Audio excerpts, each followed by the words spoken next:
They say the desert holds ancient secrets, sand swallowing time and memory alike. But what happens when the shifting heat and lonely winds reveal not just memories, but nightmares?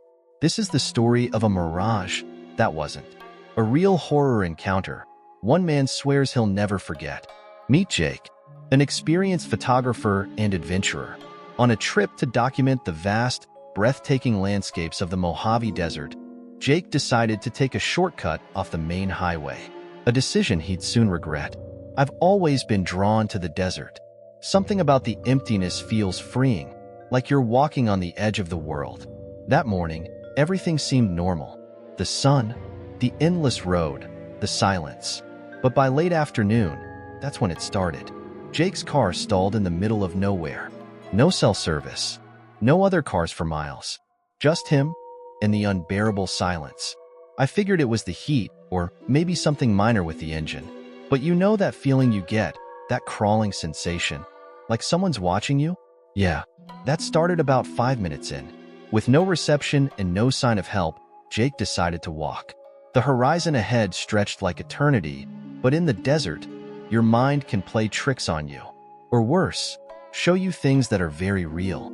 I thought I was seeing things. At first, it was just the heat, you know? But then, I saw it. A building. Or at least, it looked like one. A gas station in the middle of nowhere. At first, Jake thought it was a mirage.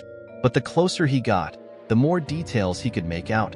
Cracked pavement, rusted gas pumps, a faded, open sign flickering in the window. It felt off. I mean, I was relieved to see it. Finally some shade, water, maybe a phone connection, but something about it just made my skin crawl. Inside, the air was cool, almost unnaturally so. The room felt frozen in time. But what really caught Jake's attention was the cashier. It should have been a relief, you know, seeing another person.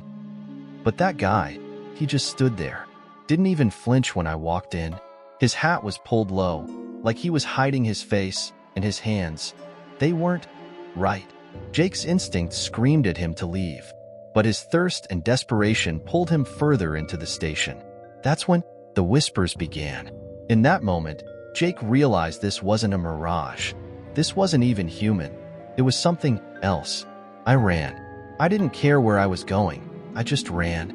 I didn't even look back. But I swear, I heard it following me. Its footsteps weren't normal. They sounded wet. Somehow, Jake found himself back at his car.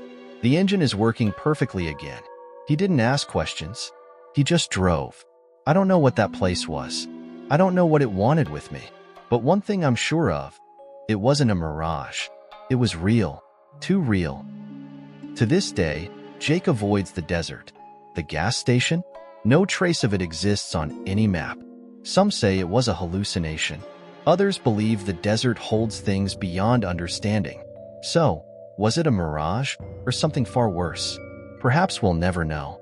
But if you ever find yourself on a lonely, forgotten road in the desert and see a figure waiting ahead, ask yourself, is this real? And are you ready for the answer?